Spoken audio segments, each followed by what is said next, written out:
Welcome everybody to another edition of DV Live here in Cannes. It's a bit of a cloudy, blustery day, but I'm pleased to welcome our guest today, Danisha Lomax, who is head of Client Inclusivity and Impact at Digitas. Thank you for joining us. Thank you for having me, Mark. I'm so excited to be here with you. It's great here today. So, except for the cloudy, though, yeah, like you said. Yeah, I mean, I guess burning, searing heat or cool breeze and cloudy, which would you take? Burning, searing. Okay, that's good. We got one on that side today. We'll take it. I'm a mixed bag. I think it's nice to have cloud here and there, but I don't like the rain. Yeah. So we got a little drizzle coming in here today, but we're going to power through for you, the audience of 10 or 12 that'll watch this video. But let's talk a little bit today. First, let's take something easy. Yeah. Tell me about a day in the life of Danisha at Digitas. Well, I love this question because a day in a life for Danisha is always different. As the head of Client Inclusivity and Impact, my main purpose and goal is to ensure that our clients are joining us on the road to inclusion. And so what that means is really making sure we're identifying growth audiences that may be underserved, marginalized, their stories aren't being told, and we find a way for our brands and clients to have a conversation with them and engage with them in an authentic way. And so sometimes that means meeting with partners like Double Verify and talking about new capabilities and innovating and how we can realize some of the work. But then sometimes it's being on the phone with CMOs and senior leaders and saying, okay, what is the next phase of inclusion for you? And how can Digitas as a networked experience agency really help you bring that to life? Yeah. I mean, it's a great point because there's so many voices that get marginalized, particularly due to kind of the blunt force nature of ad tech. Right. And I think one of the things that we're trying to be responsible for is changing that narrative, right? So our work that we've done with Group Black in the past and some of the other publisher groups is really to focus on ensuring they get included in the discussion. That's right. And I think it's super important because a good, diverse set of viewpoints is what a thriving open internet's all about. I 100% believe that. It's what a thriving conversation around AI and the protection of AI is also what can be realized as well. And that is a wonderful segue. Thank you for being such a wonderful guest and giving me that segue into AI. And there's a lot, there's a lot of great positive buzz around AI. Absolutely. We're at Cannes and the impact it has on creativity and the ability to create really cool messages is clear, but there's also risks around AI as well. There's so many risks, and I think some of the challenges that really come to mind and stick with me starts with who is actually building the AI and who's behind the tools, because we know we're human, right? And we all come with various bias that we've just been ingrained into our mindset and into our psyche. But so when we don't take the moment to take a step back and say who's helping build these tools and making sure we have diverse perspectives, whether that's global, real local, real regional, lived experiences, levels, starting with younger people as well as older people, and anything and everywhere in between, we really can't have a conversation around what AI can do for us and how AI can move the business forward because it's already being funneled in one way. I think it's a really interesting take, and one of the things that we've become hyper aware of at DV is looking at the team that feeds our models, right? And who those people are and what their experiences are. And if we have all of one type of person building the rules around our models, then those models are going to go on a path that is not where it should be. That's right.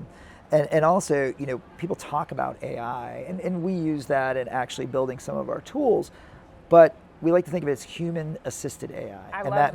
Means, you have to have a person there to guide it. Like you have a car, right? Yeah. Car doesn't drive by itself yet, right? We've seen some challenges around that, but you want it's a great piece of machinery, but you want someone there to help move it in the right direction. And I think that's really important when it comes to AI. I agree 1,000%. And then, when you need your brakes fixed, you want someone to come in, fix those brakes and retool it and retrain it. And I think that's the other part of having a team that's diverse and really human-centered, because you need to recalibrate what the tool has been learning to make sure that the data set isn't old or it isn't evolved. Language, as we know, is a huge part of our culture and how it helps us build creative. But it's always evolving. Absolutely. So that needs to be funneled through our tech as well. No, that's a great take, particularly around language, and language when it comes to different communities, it means different things. Absolutely. Yep, that's right. It's so funny. I'm a mother of two. My kids are 14 and 9. And so one of the new phrases they've been saying, you may have heard this, is like Riz. And I'm like, what does that mean?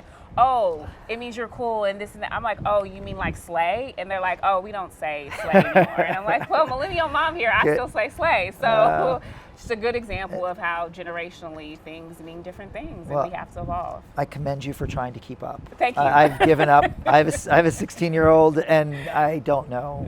16-year-old boys may be speaking an entirely different language. I might be calling you once my 9-year-old gets to 16. Just know that the word dude is like every other word usually. Bro and dude. Dude, okay, bro. wait, we're dude, at the bro. bro stage. Dude, bro. We're definitely at the bro stage. All right, so let's get back to AI. Right. And where does bro fit into AI? No. So, what do you think, when you look at AI, like what are some of the bigger challenges that you think AI can tackle for us in space? I think one of the challenges is really the operations of things, right? Like making our teams, our people move faster, be more efficient at identifying the unlock for a brand from our perspective at Digitas. Whether that's a cultural insight, whether that's a new audience, whether that's a piece of creative that's really booming from a measurement perspective. So I think it's brilliant there. And then when I put on my community hat and think about how creators and just everyday people can use AI, it's really about using it to help you get to the new thing, right? So you may have an idea of something you may want to create content around if I'm a creator, right? But maybe there's some research I need to do, and if I prompt my AI tool to help me with that, that can unlock new content that is waiting to be fueled on the algorithm that people really want to see. So it benefits the algorithm and it benefits the creators as well. So I love AI for those use cases. Those are really great ones for sure. So when we think about one of the places where AI plays and where it's continuing to play, you hear about the big social media companies, taking advantage of AI and using it for different applications. When you look at like your take on social media, there's some things that creators do there that are really individual and that AI will never take the role of. And a lot of that's really inspirational, right? It creates a lot of, there's a reason why people follow other people because they're inspirational. They don't follow AIs, they follow people. So, all right, so in the vein of all of these great people here at Cannes, what is inspiring you? What have you seen this week that from a people perspective has inspired you? I love this question because what I've come to realize, third day in, right?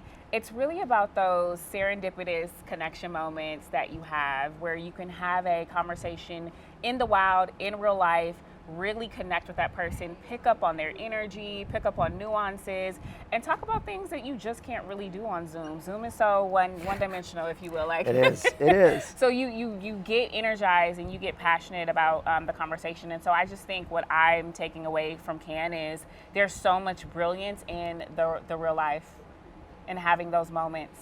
Human beings matter. Being human. How about that? That's what a great way to end this conversation. Danisha, thank you so much for joining us. Danisha Lomax from Digitas on this breezy, rainy day. We made it through the rain. We did. Thank you for joining us. Thank you.